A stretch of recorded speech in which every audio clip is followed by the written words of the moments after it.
Geeta, the Indian diaspora, as always, not disappointing. They've turned up in large numbers, but let's also focus on what's expected after this. When the Prime Minister turns up there at the White House, the formal welcome ceremony, the official welcome, will now be, in fact, doled out to him in the White House lawn. So what's expected in that ceremony?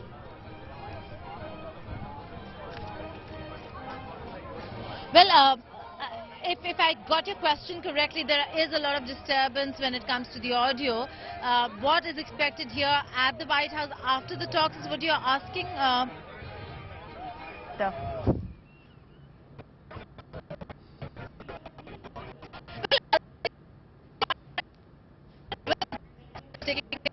Okay, we're having a bit of a problem there. I'll just reconnect with point. Rahul, if I can take that question across to you. What is the official welcome event to the White House launch really going to look like?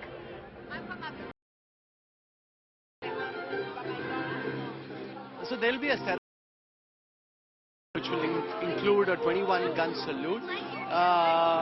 So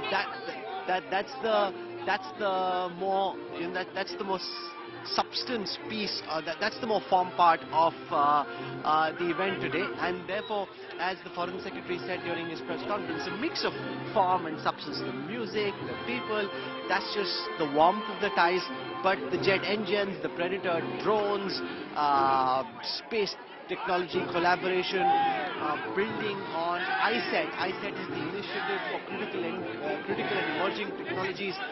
That's very significant because so far the very highest end of technological prowess, which India was not really being provided, those kind of emerging and critical technologies are now being made available to India, and conversations have started, whether it is in terms of semiconductors, chip design, which is really the present and the future of how the tech stack across the world shapes up, and that and those also technologies which are now being denied to China, or at least efforts being made to put curbs on the availability of that technology to China. So those are some of the things that India and the United States will be discussing. Let's see if we can walk back and allow you to get a flavor of the colors of the South Lawns in Washington DC this morning at the White House, where the huge amount of interest amongst the people who've gathered here this morning. And I'm going to just see if I can find Geeta. She's in one corner as well, and you were trying to speak to her and that line went down. So let me just see if I can in some time try and spot her. But remember, the lawns are getting more and more full as we are counting down now to Prime Minister Narendra Modi and the American President coming here. Remember, the interesting thing is that the manner in which the whole calendar is packed and set out, it is a fine art there.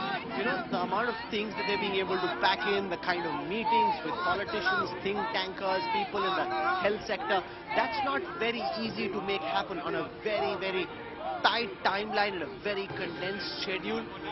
It's taken months of planning on the part of the people working with the Prime Minister's team, amongst the people who are here in Washington DC as part of our embassy over there, to just bring together a program which moves with the kind of intensity that this program has.